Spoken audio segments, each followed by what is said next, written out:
Good morning, everybody. Today I'm going to be making some homemade bread. I am not an expert at this by no means, but I did find my mother's recipe. So that's the recipe I'm going to use. If you use a different recipe, that's fine. I'm just going to kind of walk you through the steps. I've had people ask me, how my mom did it, and so I'm going to do what she did.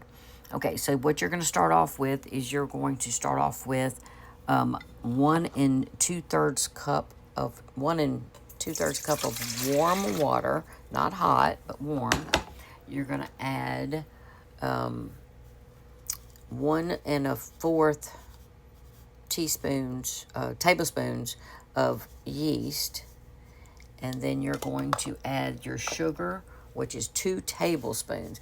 Now you have to add your sugar and to your warm water and yeast because that'll help activate the yeast. I'm going to give this a quick stir just to kind of mix it up. And my mom also told me, if you buy the quick yeast, the rapid rise, or you buy the bread flour instead of the all-purpose, which her recipe did call for all-purpose because, she made it forever.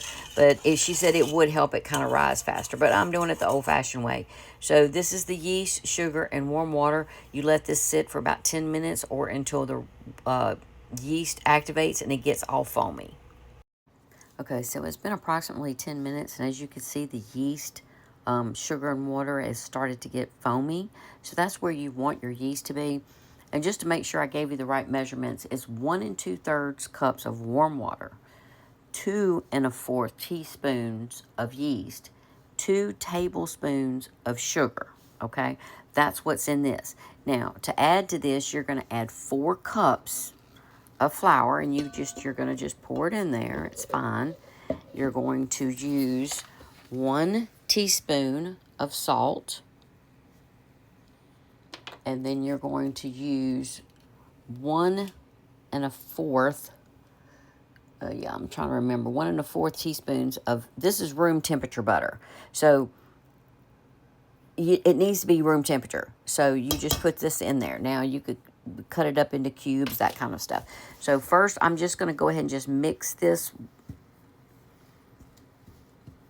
just to kind of just mix it, just to barely mix it. Once I get this to where the water and the flour is combined a good bit, then I'm going to start working this with my hands. So I'm going to get that, and just to show you, just kind of like just get it just started. And then you're going to have to use your hands, so your hands are going to get dirty. So give me 1 second. I'm going to set this phone down, and we're going to go through how to knead this by hand if you don't have a stand mixer, which I don't have. This is kind of the old-fashioned way of doing it. Okay, so I've got it barely incorporated, so now is when you got to get your hands dirty. Yes, I washed my hands before I started. One thing about making bread, you're going to definitely need to wash your hands a lot. So you're going to use your hands to get it mixed up the rest of the way. Now, this is not the complete kneading process. This is just getting it good and mixed to get it to basically it's going to be a sticky type of dough ball before you put it down on your surface, your floured surface. I usually just use the wax paper and put flour on it just to kind of to get it to that, keep it from sticking, and then I don't have to worry about, sanitary as far as, making sure my cabinet is exactly, while my cabinets are clean, but you know what I'm saying. Anyway, okay, so when it gets to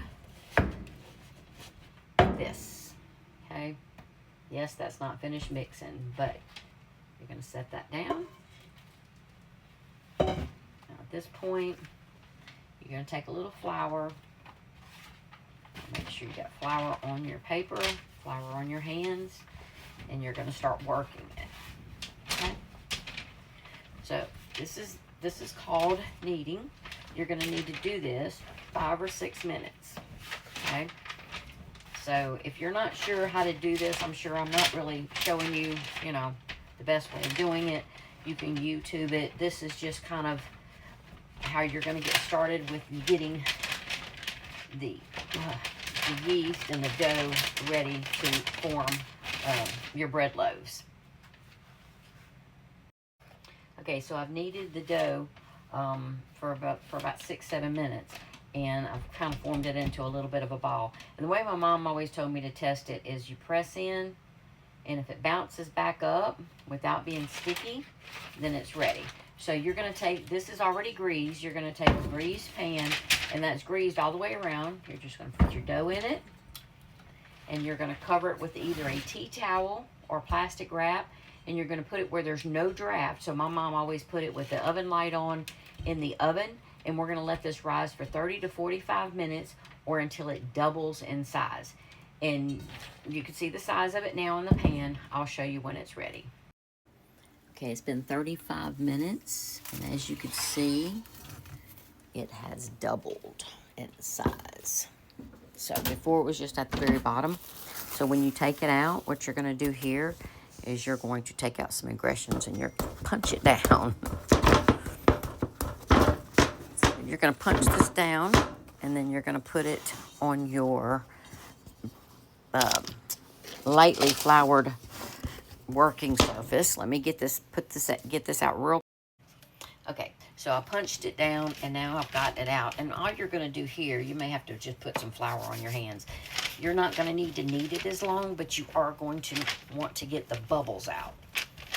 So you're going to just do that.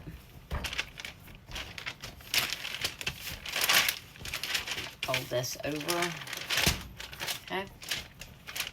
All right, give me a minute, just get this done, and we'll go to the next step. Okay, so this dough actually makes 2 loaves. So what I'm going to do is I'm just going to kind of eyeball it and cut it in half. I don't have one of those fancy bread cutters. Okay, so I'm just going to set this one aside, and I'm going to finish working this one. Again, kind of keep your hands kind of floured. Now, I like to make rolls because, again, that's the way my mom did it. So just to do this real quick, I'm just going to cut me off a section here. I'm going to turn it into a ball. Again, press it out. Just going to kind of, you know, you're just going to want to make a ball. Kind of pinch the ends. And you're going to put it in a buttered or greased. Mom always buttered it, so that's what I do. And you're going to make 8 rolls. Okay, I'm going to do that real quick. Okay, so I got my dough balls rolled out. I got 8 in each pan. No, none of them, they're not the same exact size. I can't measure that well. But these are going to be covered up with a tea towel.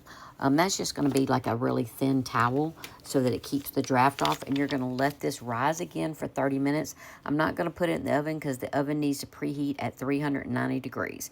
So I'll be back in 30 minutes.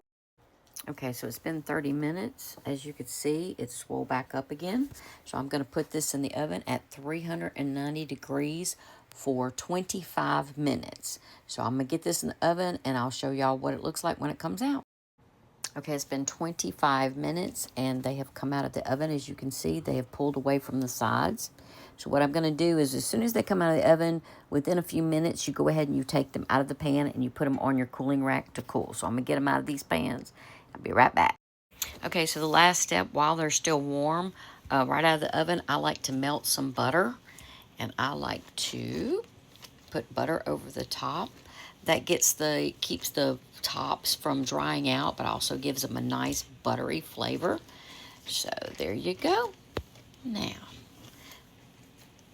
so there you go. You've got 8 rolls. You can also, of course, just do these as loaves. You don't have to do the rolls. I just like doing the rolls because I like to pull them apart and eat them while they're still warm. So if you have any questions, y'all let me know. If not, here is how you make bread. I'm not an expert, but this is how your rolls will look.